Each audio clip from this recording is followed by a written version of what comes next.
This is the Indianness podcast, stories of success from leaders and change makers of Indian origin. Why have Indians achieved success across so many different disciplines around the globe? I have no idea, but let's find out together. And every story is unique, and we have a unique story today with us too. I'm very excited to have Kalyan Peri with us. He's the Chief Information Officer, CIO of Commercial Business for Conduent, a large technology provider. He's also served in leadership roles at Infosys and other technology companies. I invited him on this show as he's been through two of the most prestigious as well as the hardest institutions in the world. IIT, Indian Institute of Technology, and Indian Institute of Management in India. Some say it's harder to get into those institutions than some of the other institutions like in the US and elsewhere. Welcome, Kalyan. It's an absolute pleasure to have you on our podcast. Thank you, Sanjay. Thank you so much for having me here. Looking forward to the discussion. Wonderful, Kalyan. You are in the technology world, so you know that, yeah, as they say, to solve a problem or to find the genesis of an issue, you go to the source code. So we want to go to your source code, which is start from the very, very beginning. So tell our listeners, where were you born? Tell us about your parents, your siblings. Just please walk us through that journey. I was born in Hyderabad, the capital of Telangana right now, but I was brought up in a village in East Godavari district in Andhra Pradesh. And I was brought up by my grandparents. My father used to work for Bank of India, and he used to travel a lot on work. And that's one of the reasons why my grandfather decided that, he's going to bring myself and my brother up in the village. I did my schooling in the village called Kottapeta in East Godavari district up to my 10th. And then subsequently, I moved on to a nearby town called Kakinada for my +1 and +2. With regards to siblings, I do have a younger brother. He currently works for MetLife in Hyderabad. Wonderful. So, Kalyan, that's a pretty interesting journey. So you were in Hyderabad. Dad was in a position that was mobile. He was moving from one location to another. So he said, okay, let me have you spend time and be well protected with your grandparents. And he moved you to the village. How old were you when you moved to the village, Kalyan? I was just about 2 to 3 years old. That's when I moved to the village. My parents were with us until my first grade or second grade. And then subsequently, my dad started working in, MP in Belai and then, in Itarsi and a bunch of other places.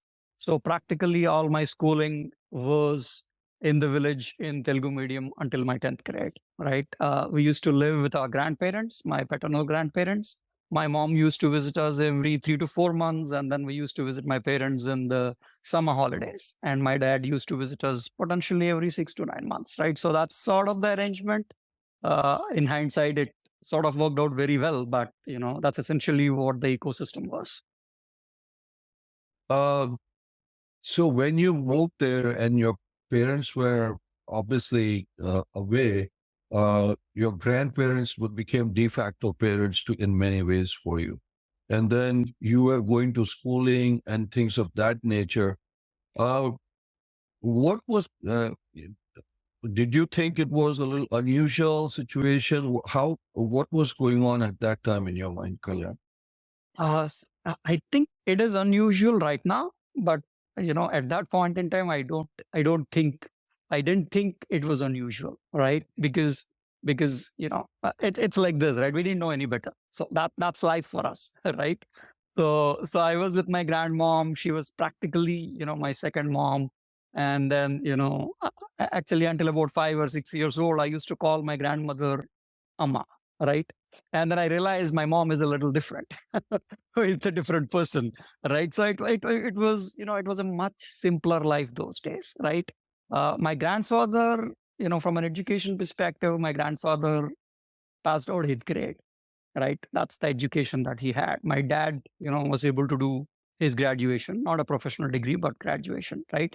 But they were always, somehow they knew that, they need to give us the basic education. It was, I kind of see my grandfather made a decision uh, for safety, because my father was mobile, because my grandfather, I mean, at those days my dad used to listen to my grandfather, right? So until my grandfather passed away, that's how the rules were laid out in our home, good or bad. Right?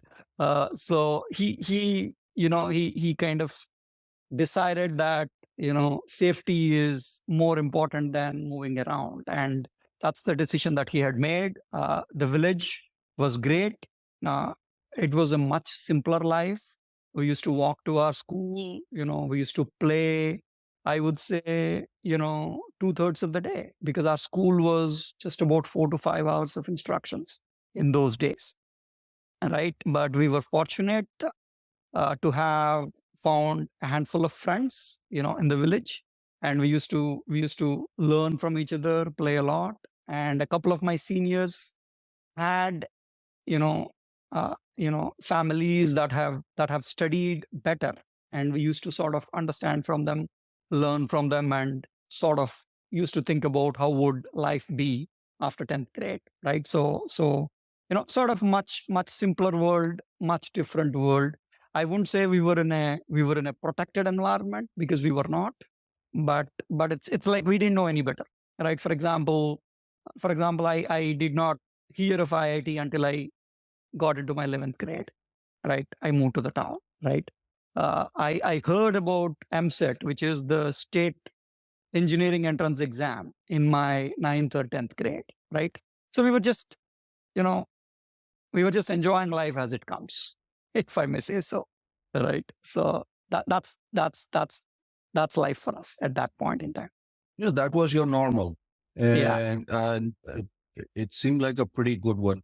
How was the schooling? Were you academically challenged at that time? How were you doing in school in the village? It was, yeah, it was a different ecosystem. We were not academically challenged. If you use the phrase, similar to the way we use, gifted/challenged in the current world. But you know uh, uh, for some reason we realized, you know we were in the top few students in the village, right? You both were. myself yeah, both myself and my brother. Once you get to the pole position, you just want to, Stay there. hang on to the pole position, right? So that's what happened, right? When I started looking back, right? Sixth grade, seventh grade, eighth grade, we used to be it was a much smaller ecosystem. Our school had possibly about 200 to 250 students in every class. It was not a very small village. It's called a mandal, in the grama panchayat, ecosystem in Andhra Pradesh. So it's a mid-range school. So once you got on the pole position, you stick with it, right? A lot of it is self study, and a lot of it is I was fortunate enough to have a couple of friends who were in my street, who were 1 year senior, and we used to learn a lot from them. And they had similar pole positions, in my senior year. So it's only natural for me to follow them, right? So that's essentially what happened. So the goal was always to, you know, uh, stick to the pole position, stay at the top 1 or 2 or 3 positions, and study and enjoy. And it was a lot of self study, right? The school that we studied, it was a government school. There were lack of funds. If I just sort of reflect on it right now, we didn't have teachers for all subjects. For example, in 8th grade we had a science teacher. In ninth grade we had a maths teacher. Some of these specific teachers, they were not staying in the village. Now you reflect back, right? Someone will come from the city, they stay there for a year or two, they apply for a transfer, and then move out, right? So that sort of, was the situation. There were a handful of teachers, especially the local language Telugu. We had teachers who were great teachers, who were locals. And then there were a couple of teachers on the PT, physical training, etc., who were localites, who were always there for every class. But if I recall right, 8th grade, ninth grade, 10th grade, we had gaps in teachers, right? And we used to study mostly self. We did have tuitions for maths and science in Oh, my you ninth did. and 10th grades. Yeah, which is again a local teacher, a high school. Our own math teacher used to teach us in the evenings. All right. We all used to walk there, go there, spend about an hour and then come back. Right. So that's the broad ecosystem. Right. I did not have English as a subject until my eighth grade. I did not have Hindi as a subject until my eighth grade. Right. So, but before that, we did learn at home because obviously parents teach stuff to you, right? Whether it's alphabets, whether it's sentences and stuff like that. But I never had the culture of reading any other English book or a novel or a literature until I landed in Chennai, in IIT. So But when did mom and dad come back? What grade were you in? that mom and dad came back in ninth grade for me. I continued in the village in ninth and 10th, and my dad came to the nearby town, Kakinada, which was actually a blessing in disguise. They were there in my ninth grade and 10th grade, which was like a 60, 70 kilometers from my village. It used to take us 3 hours in those days. Nowadays, you could do that in an hour, I guess. Right. So they came back at that time. And then it was only natural for me to consider switching to the nearby town, Kakinada, for my 11th grade, because the way the state board works, 10th is a major milestone, 11th and 12th is a separate interim milestone. And then you go to your college, right? So that's how the education system was in the Andhra Pradesh, secondary education board. So I moved to my parents in my 11th grade. And that's when I moved to the nearby town, which is a much bigger town. And then that's where I learned, through my friends about IT and so and then started preparing for that in my 11th grade. So, how did you do in your 10th grade, Kalyan? So I did fairly well. I was obviously the topper in my village school. So it was yeah, it was about 87 to 87% in those days. It was fairly high, right? If you compare nowadays, people score close to 99s, but that's how it was, close to 30 years ago, right? So I did well. And then I moved to the town, and then I realized, there were a lot of people like me who moved from nearby villages and towns because Kakinada was, the hub in East Godavari, in addition to Rajahmundry, right? So I was grateful that my dad moved at that point in time back to that town, and I had the opportunity to study and again take a shot at some of these competitive exams. So, when you moved to Kakinada for you moved for for the 11th grade, right? Yes. Yeah. So, how was that? The transition was good, positive. You liked that school, the friends, new friends. How was that environment for you? We did, a lot of those people, the way, if I look back onto the ecosystem, there were two parts to that ecosystem, right? One is, again, uh, I enrolled in a college called PR Government College, right? Which is one more government college, which was supposed to be the better or the best government colleges in Kakinada those days. And obviously my 10th grade percentage ensured me I get in, right? But the challenge is this, right? I was doing everything in Telugu medium until then. And then I flipped over to the English medium of instruction, right? In the 11th That's grade. Yes, in the 11th Wow. grade. And that's usually common practice those days. If somebody wants to pursue engineering, I would say 50% of the students who want to do well or who want to take on that challenge would move to the nearby towns and then flip from the Telugu medium of instruction to English medium of instruction. It is definitely challenging, but it's not unusual, right? So that's one challenge. The second challenge is we've had tuitions, for math, physics, and chemistry, because that's what I kind of was focused on at that point in time. I made a decision at the end of the 10th grade that I'm, you know, you know, letting biology go, primarily because I was bad at drawing, right? So, but that's how the decisions get made at that point in time.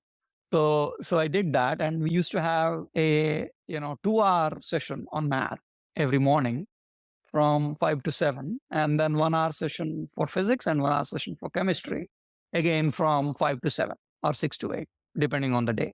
And then we used to go to the college in between during those hours, right? So you wake up, you cycle to your tuition. I would say it's about, 6, 7 kilometers, maybe about a 15-minute bike ride, right? And then, learn the math, go back home, get ready, go to the college, and then go through the classes, and then come back home, and then prepare for maths and physics. That's the usual day, right? Even before the college started, we used to enroll into these tuitions, and then college sort of dovetails into the remainder of the day, because your focus was the tuitions, not the college, right?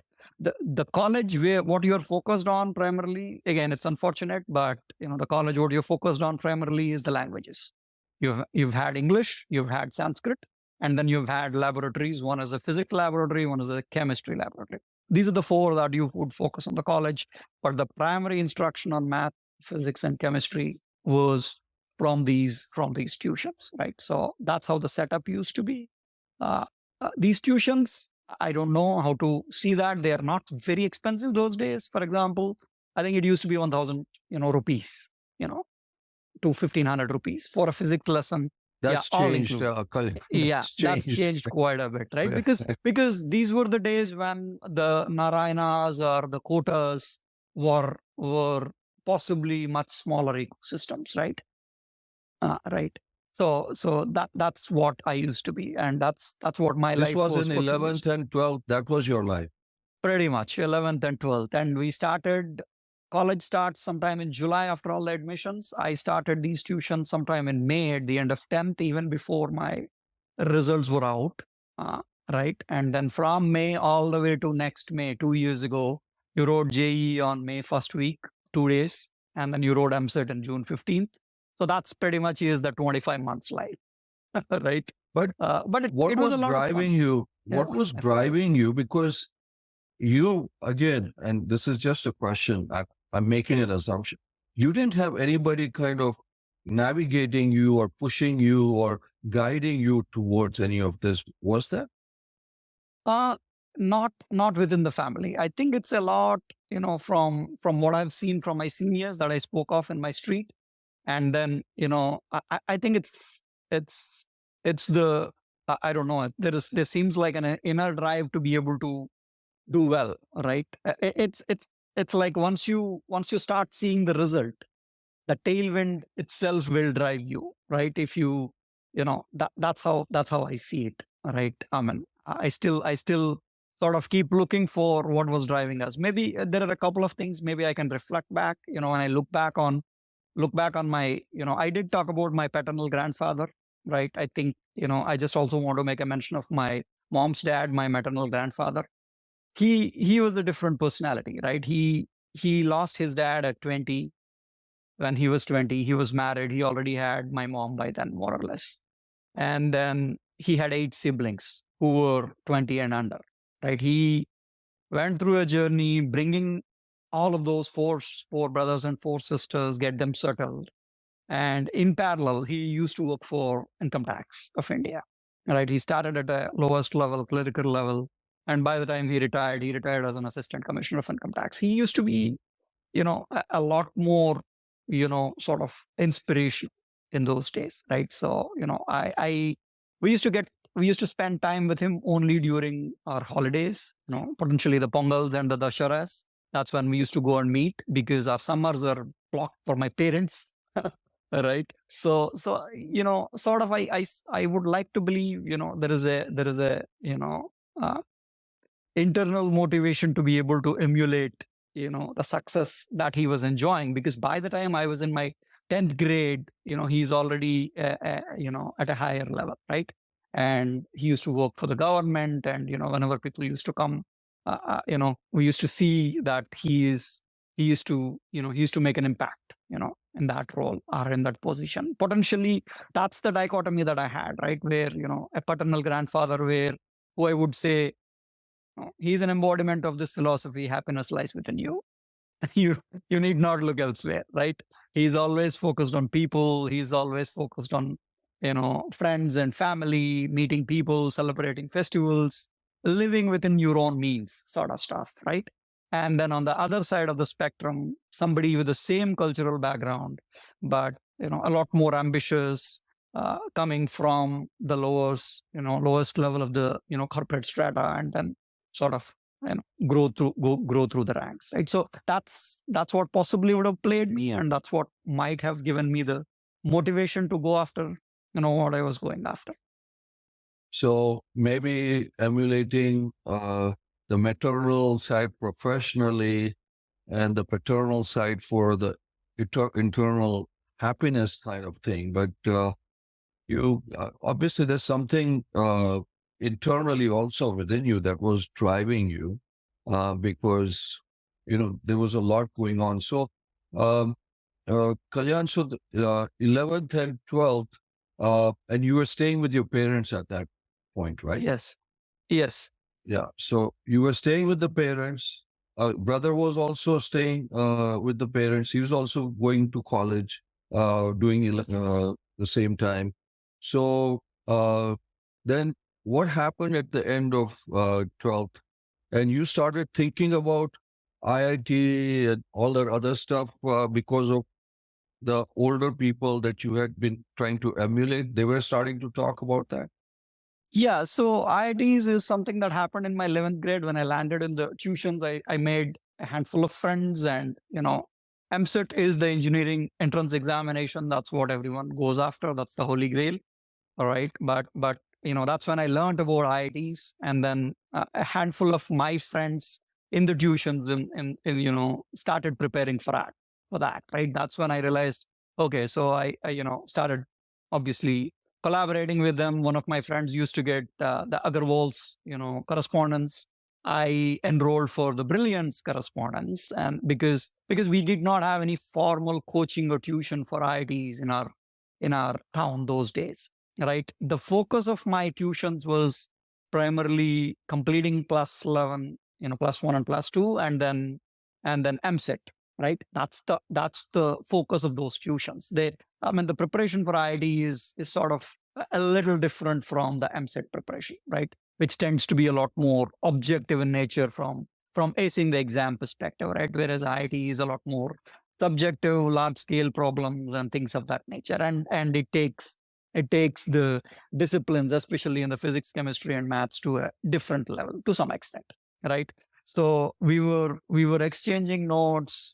We started studying in 11th grade itself, and then as I started going through 11th, halfway through 11th, early 12th, some of my friends said they are not going to follow through, and then they started giving the material to me because I said maybe I'll continue to follow, right?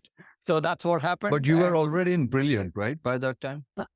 Yeah, I had Brilliance, but I was also getting the correspondence material for other Agarwal. walls, right? For Agarwal. Yeah, so there were 2, 3, 5 things that I was focused on, right? Brilliance, Agarwal's, and then you have 3 large scale IIT guides those days, right? ML Khanna for mathematics, OP Agarwal for chemistry, and then there's one more for physics, which I'm not able to recall. And then that's what I was doing. I mean, at some point in time, it was an interesting time. All I was doing was just doing problems, having fun time with my mother, who is an amazing cook. We used to enjoy all those specialties that she used to make, and we used to watch a lot of Bollywood, right? Those were the days when VCPs and VCRs were released, and my dad just got a VCR. So every weekend we used to watch, a couple of movies, watched a ton of, 60s, 70s, 80s Bollywood with my parents because they love Bollywood. So that's my life for those 2 years. And then, I did take, the JEE in May, I think 93. And then, fortunate enough to get selected. And then from there, I sort of entered into, chose IIT Madras Mechanical Engineering, and then entered Chennai. That's what happened. But some key things at that time also. So one was your first moving into the village. That was a pretty significant thing in your life. And the second was moving back to Kakinad for 11th and 12th, because, you had those people that kind of got you into, the IIT stream, so to speak, because they were pursuing it. You said, I also want to do it. Some of them backed out. you got the materials and you, did your parents, were they wanting you to do IIT, or it was not that big a priority for them?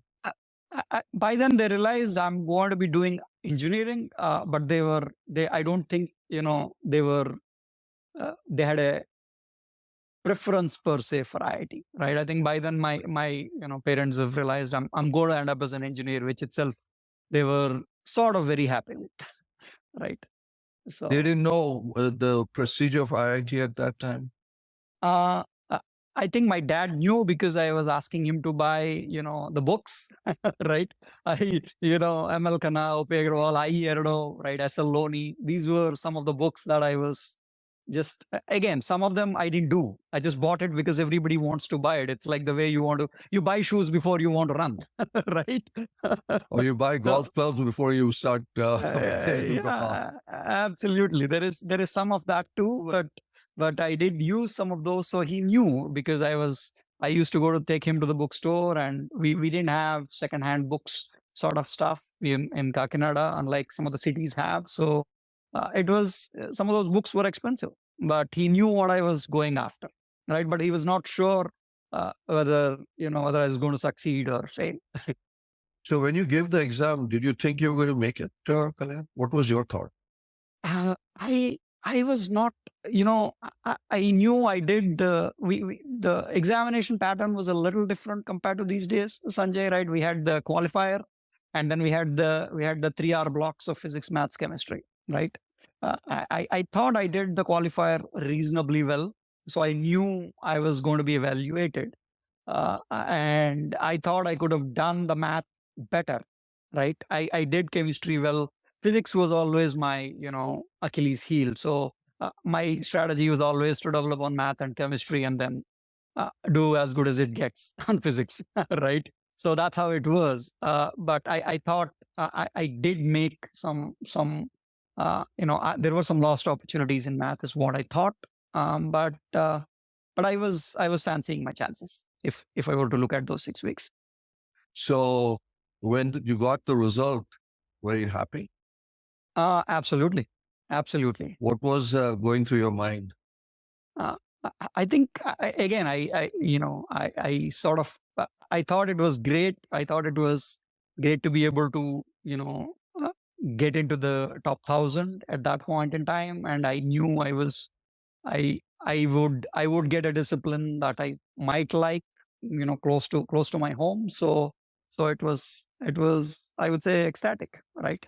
So So of all the friends who were with you, how many got in besides you? So there were 2 of us in our year who got in, myself and one more friend who, I was studying with. So 2 of us got in that year. Okay. The rest did not, but their books came in handy for you. So Absolutely. that, Absolutely. that is good. So now you are on your way to Chennai or IIT Madras. How was it when you went there? What was it like? Because you were a very smart kid in the village with other smart kids, but now you're a very smart kid with some very, very smart kids also in IIT, right?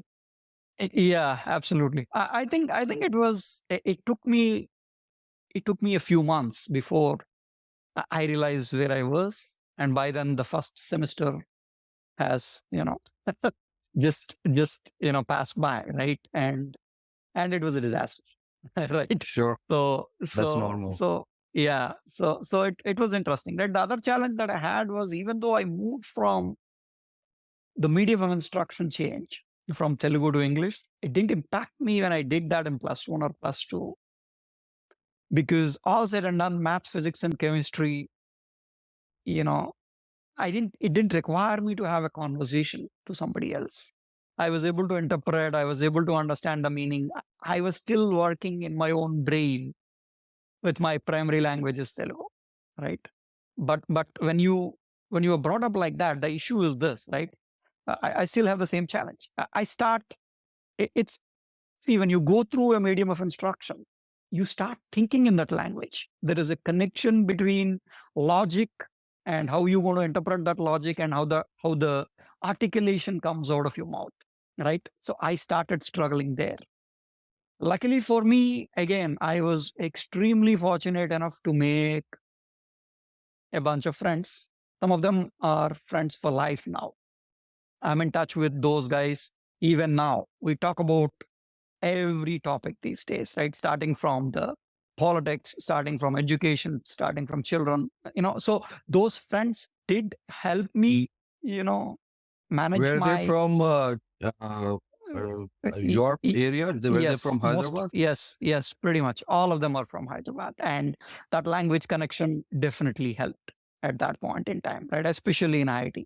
I do have And friends from IIT. they had better English skills than you I would say it's a mixed bag. At that Yeah, point, maybe. yeah, I would say, if I look back, there were 8 of us. I would say, you know, 6 of us have better skills, much better skills, right? Some of them, I used to love the way they write things, they communicate things. It's different, right? Because in IIT, we used to have those days, they took English out. 2 years before my time, they took English out. IIT joint entrance used to have English as a sort of a one of the papers, right? In addition to maths, physics, chemistry, they took it out in 1991. Lucky for me, right? Otherwise, I wouldn't have, and scores of other students wouldn't have, made it to IIT. That's so. But when I joined IIT Chennai, they did give me an exam to test my English ability, right? So depends on how you score in that exam, you would be allowed to take electives like language, French, German, English 2 and English 1. English 1 being the lowest in the strata, and obviously I ended up in English 1, right? So some of my friends took German, some of my friends qualified for English 2, etc. Right? Because, there were questions like, what do you call, egg white? I have no idea what an egg yellow is called, leave alone egg white, right? Albumin, apparently. Good to know, right? So it's tough, right? So at that point in time, I sort of realized, I need to focus on English. Until that point in time, that handicap never sort of bothered me, but that's when it started, bothering me because I was very aware of the weakness that I've had, right? But that didn't stop me from making friends and have a great time in my IIT, right?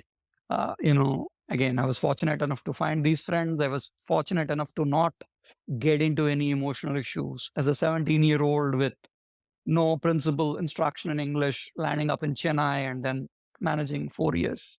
Wow. It just happened, right? So again, But it was a so great experience, you're saying.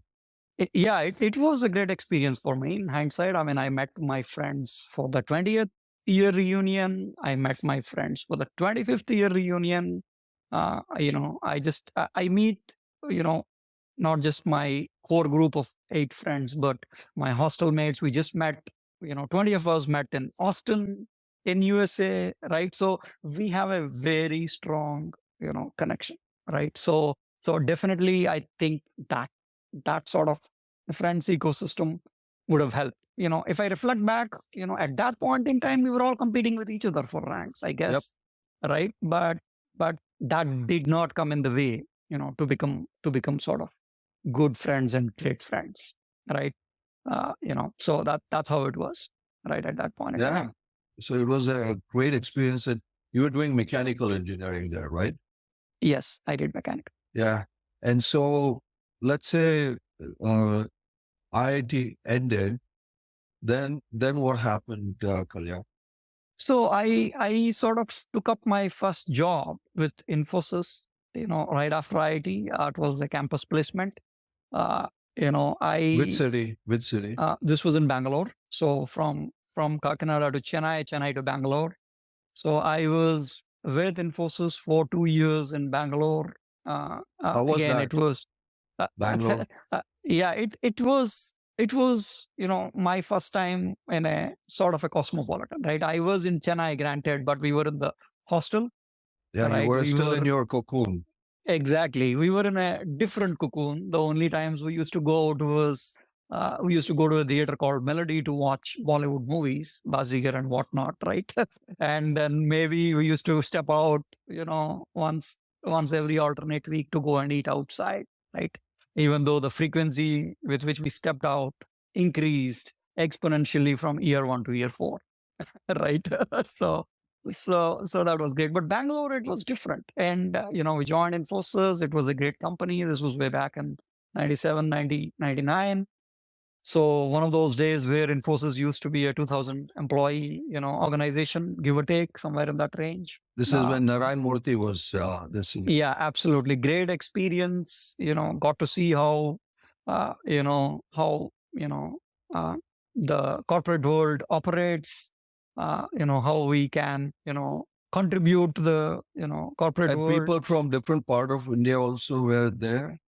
Yeah, absolutely. And, we did have people come in from different schools. We were a batch of, I would say, about, 120, 150.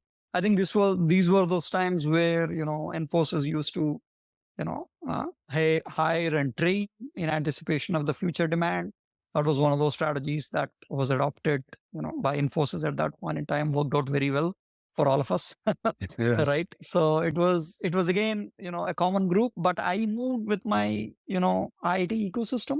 We were four of us who took a, house, lived, sort of together, and then these were different folks, not from my own branch or my own hostel. But it was a great experience, of, having to go to work, learn, train, start working on projects.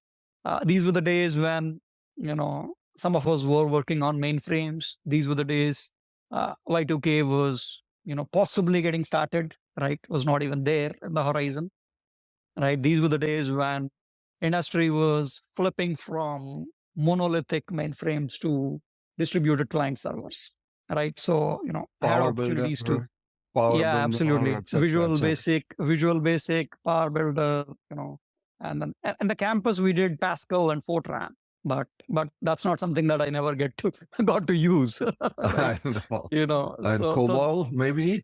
yeah, COBOL. I didn't get a chance to work on COBOL, but a few of my friends worked on COBOL and Kix and, AS400 and stuff like that. But it was again a great experience. But I think at some point in time, within the first year or so, I sort of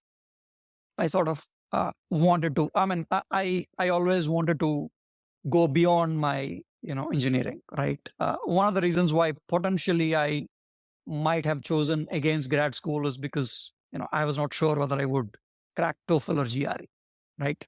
In my mind, that was playing. So,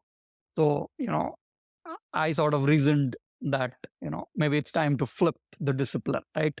And we were grateful again to have the tech boom inception happening, or IT boom or inception happening. So, and I did see when I graduated, a lot of my friends, including some from my core group, go to IIMs.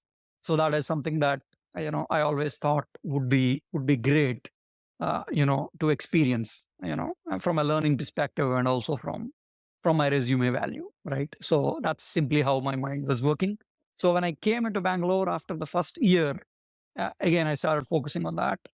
Took some coaching from the Time Institute those days, and then after the first year, in my second year, I did give a go at, CAT, right? And then again, I was fortunate enough to get selected, and then 2 years after Infosys, I moved to Ahmedabad. So you went to So the top management institute. So one of the top IITs, and some people argue Ahmedabad probably the top management institutes in Asia, if not the world. So you land up in Ahmedabad. How was that? again, I mean, it was a wonderful experience from a teaching perspective. I think it was very different from what I'm used to, from a even the engineering on the IIT side, or even before, because they had this case case methodology which took a little bit of time to get aligned, with right. But it was contrasting with IIT, which was a 4-year experience. IIM is a 2-year experience, right? But contrasting with IIT, when you were a 17-year-old in your high teens, you were already a 21, 22, 23, depending on how many years of experience that you have before you get there. So the maturity, the shaping, of your personality is possibly taken to some extent, right? So that's the difference. There is a lot more expectation, on being mature, on being conducting oneself, without realizing, I kind of felt I am, especially, the curriculum in Ahmedabad sets you up for a lot more on the crisis side of the house. That's same with IIT too, right? I think it's interesting because the entrance is based on IQs, right? But the test and the rigor is based on IQ plus EQ, right? Because they prepare you for a crisis. The question is, if the crisis were not to materialize, do you really need to slog that much? Is a hypothetical question, right? But it's interesting. But they prepare you for that, and which is sort of great, and which kind of makes you a lot more sort of a 360-degree personality, right? The way I see it. Yeah. So good experience overall. Yeah, absolutely. And I was again fortunate enough to make a handful of friends. Luckily, New this time. ones. New Yeah, ones. absolutely. Absolutely. All of them are new. And luckily this time my English is, much better because of the Rosenblums and Norman Lewis that I went through in IIT, and the corporate environment that I had to go through. Right. So it is definitely better. And I didn't feel like, you know, I did have that handicap. Right. Even though I always feel I was not on level playing field, but that's more, I would say, perception. But yeah, that was a great experience, and also culturally, I think that was my first time outside South India for an extended period of time, right? So You were in uh, Ahmedabad. yes, Garba, yeah, Navratri, Garbas, all those things. yeah, we did, a couple of them. Even though I was given my South Indian background, it was it was a little. I was a shy boy, for lack of better words. So always watch from the sidelines as opposed to get in the field. That's know. fantastic. So then you graduated out of IIM. And then what happened? So I moved and took up my first job with this company called TSMG, which is a Tata Strategic Management Group in Mumbai. Right, right out of campus, actually, I had an offer from I2, which unfortunately that was the time when I passed out in 2001. So it was the time of the tech bust, Bust, if you the recall. dot com Yeah, the crisis. .com bust. Yeah, exactly. So they rolled out an offer, but they had to roll back the offer even The before I could supply chain, join. Sanjeev Sidhu's companies, supply chain. Yeah, it I was it too. was it was that company. So they were gracious enough to pay some severance, but then interestingly enough, after passing out of IMA with a campus offer, within a month I didn't have any job. I was on the street. It's not just me. I think there were about 10 of us who were offered by I2, and all 10 of us were from IMA, and then possibly another 30, 40 from the rest of the IMs. All of us were in the street, right? So I did go to Mumbai and then applied to a few companies, and thankful for TSMG to make me an offer outside the campus. Right. So I started there, for about a couple of years. I worked in strategy consulting space, right? I think they were consulting for Tata's. We got an opportunity to work on very exciting, engagements. Those were the days when VSNL was divested, Tata has acquired it. So I had an opportunity to work on business plans there. There were ISP related work, Tata ISP and new businesses, right? So there were a lot of stuff in the intersection of IT and telecom and tech. Those were the years when McKinsey actually came out of their most blockbuster report of predicting Indian IT to be at 50 billion, right? Within a few years. And, boy, they got that right.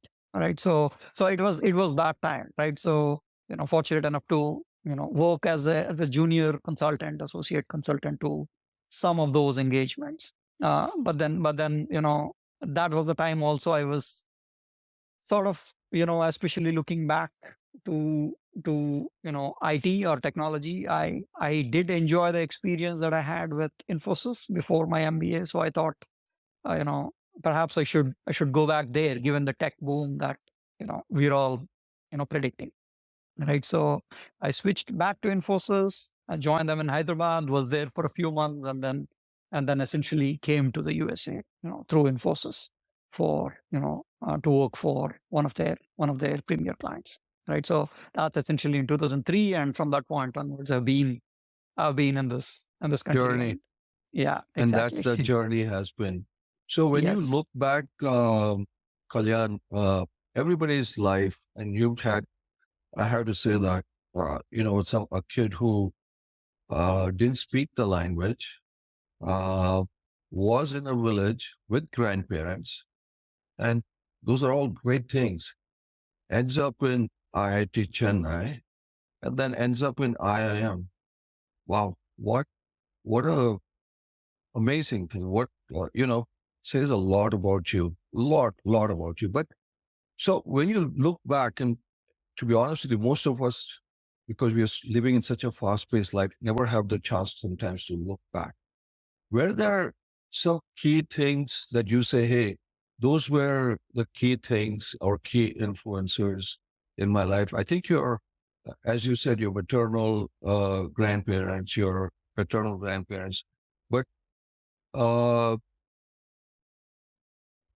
what were, in your view, I have a certain view, but I want to hear what you think were some of the key inflection points, because life could have gone this way or could have gone this way. Yeah, I would like to say, in addition to the influence that I had from my grandparents and parents, and of course, I think the curiosity is what got me here, because it's always what next sort of stuff, right? It's like the way you're playing a video game, and you start at level 1, you like it, you complete it, and then you get to level 2, and then you always want to go to the next level, sort of philosophy. Whether you want to call that as curiosity, whether you want to call that as inquisitiveness, whether you want to call that as uh, openness, or so that's what drove me, right? If I look back, right? Essentially, even within the USA, my journey, if I look back, I was in Phoenix, then I moved to New Jersey, then I'm right now in North Carolina. And I was fortunate to have uh, had an opportunity to travel a lot with an Infosys. So I think it's the curiosity, and potentially I would say lack of fear, you know because because yeah, I mean, that's you're going to do well, sort of a blind assurance, but I would say lack of fear, because I experiment. I'm open to trying new cuisines. I'm open to traveling to new places, and a lot of it, we do this between myself and my wife, self planned. Unless it's a city where we kind of think there is a risk to safety, right? So that's how I see it if I reflect back, uh, Sanjay. No, incredible, as I said, just an amazing, amazing journey. Um, you know, you've come a long way, but you still have such a big journey. Where do you see, Kalyan, the journey going from here? It's hard to plan, but tell me what do you think? Yeah, I think when I look back, I think over the years what I've learned is, I think it's important to strike a balance, right? I mean, that's something that I've learned, I would say, over the last few years. It's not something that I've realized. Professionally, I think, given where I am, I would like to continue to contribute in the tech space. It's a great time to be in the tech world right now, given everything else that's going on, right? With AI and everything With else. AI and everything. And I had the opportunity to work on diverse industries. And right now I'm spending a lot more time in the healthcare industry. So, if opportunities present to me, I would like to make a contribution, or a continued contribution in the healthcare, at the intersection of healthcare and tech. As you know, healthcare is another, very relevant, very challenging, extremely complex problem that you're trying to solve, right? I have my own perspectives. That's a separate conversation at some point in time. 15% of Personal, our GDP on healthcare, and what uh, are the results that we get? But anyway, that's a separate podcast. We'll yeah, go into. yeah, I know. And the other challenge in that space is we don't have any precedents, right? We need to lead, right? It's very easy to have a conversation to compare with a Norway or a Sweden or a Finland, but running a healthcare ecosystem for a 5 million population and a 350 million Million population population, very different. is extremely different and difficult. Now you juxtapose that with a 1.5 billion population, which is the problem that India is going to get to in 25 years from now. Right now they have different problems to solve. Right. Yeah. So that's so on the balance side, I mean, we enjoy traveling. We traveled to maybe 17, 18 countries. We were fortunate to be able to do that, and I would like to travel more because I think traveling enriches you. As somebody said, it sort of broadens your horizons and loosens your bowels. So I like traveling. I'm passionate about that. And then of course health. We all need to prioritize. Going back to your healthcare problem, I think we all want to solve the problem from a systemic perspective, but I also want to bring everybody's attention to individual accountability, right? So something that we all ignore again, right? But I just want to be, especially with the latest economist report, right? We all read about that 120 years is potentially going to be the lifespan. So it's important to prioritize health. So it's prioritization between, health, your passions outside work, ability to contribute to the society within work, and then family and friends. That's how I see it. That's a pretty full life going forward. I'm going to just, since I've taken you forward, I'm going to just take you back for a second. So, Kalyan, just pretend I am Kalyan, who's just graduating out of IIT Chennai. What would be one or two things that you would say to him of what you know today? The Kalyan of IIT was just graduating up. Yeah, I would, you know, I would reflect and then say, possibly two things. One, you're going to be fine. I think that's one of the themes. That's not the first one that I'm going to be telling him. But the first one I think I would want to tell him is always focus on maximizing your potential, right? I think, that's essentially what I've learned over the years. You should, eh, eh, it's, it's a competition with yourself, right? But you just need to focus on maximizing your potential and striking a balance with everything else that I've just said, right? So that's what I would like to tell him. And I'm just also going to reassure him that I think he's going to be fine. So, maximizing your potential and maintaining a balance. And you were saying it's the battle is within oneself. It's like in the golf game, they say it's really you're competing with yourself in many cases. Yeah.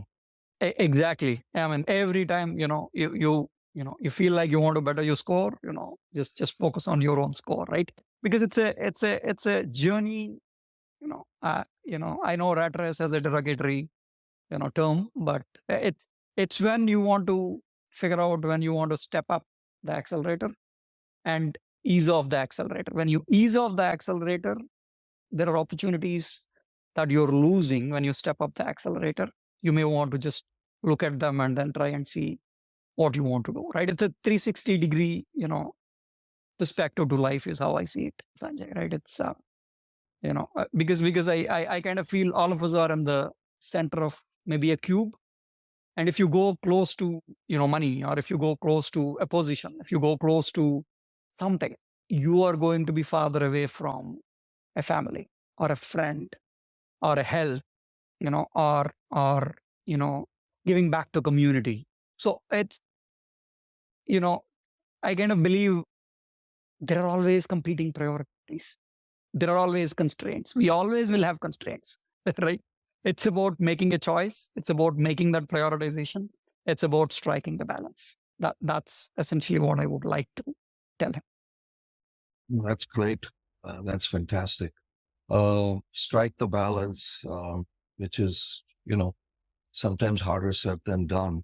Kalyan, we tend to close by asking the same question to all our guests, basically two questions with very short answers because we are compiling them as a cloud. What is this show is called Indianness. So, what is your definition of Indianness? Everybody has a different. Yeah, I think there are a few words that come to my mind, right? One is harmony, perseverance, grit, jugaad, as we've seen. I think those are the normal terms that come to my mind. But one thing that I like, which gels well with my value system is what they call as Vasudhaiva Kutumbakam, which is hashtag one family, which is very hard to adhere to given everything else that's going on in this world. But one family or unity in diversity, as we used to call it when we were young, it's about bringing that global perspective and prioritizing the collective well-being, right? So that's what Indianness to me is, and we just The need to world keep is up. one family, is what you're saying. Yeah, exactly. Fantastic. Exactly. Fantastic. Last one person alive, not your family member, either in India or or outside India, who but of Indian origin, who inspires you. One person. Again, a lot of names to choose from given my interests, right? I know. Pick one or two. I have a yeah. feeling which one it is going to be, but you tell me. No, I'll pick one, but I'll just say, I get inspired by, if you look at the latest leaders like Satya Nadella or Sundar Pichai or Mukesh Ambani or Ratan Tata, or Sachin Tendulkar or Amitabh Bachchan, or even Shah Rukh Khan, right? So diverse fields given my interest, but I think I'll have to choose Mr. Murthy, and Naran Murthy is the founder of Infosys, and the vision that he is, was able to visualize, and the way he was able to lead the team and execute, obviously with the support of everybody, right? Everything gets done by a team, but it's the vision, I think. So I would love to Very good take choice. his name and get inspired by him. Very good choice. By the way, his spouse is no less in many ways too, Mrs. Murthy. No, absolutely. My wife Sunanda loves reading her books. So she's a great fan. She's a great fan of Sudha's readings. Yeah. Great choices. Kalyan, we've come to the end, but I could speak to you for hours. Thanks so much for taking the time, and what an inspirational story and journey. We are building an Indianness community, and I hope that we can have you be part of it because others are getting inspired by you, and they might, want whether it is mentorship or having you on the board or things of that nature. As you said, it's one family. So that's what we're trying to build. But thank you really for taking the time. Really appreciate it. No, thank you very much, Sanjay, again for having me. And I'm just humbled, to be included in this discussion. And as always, open to participate in any discussions, or if you think I can add value elsewhere, certainly, extremely would be very happy to contribute. Wonderful. Thanks again, Kalyan. Thank you. Appreciate it. Thank you.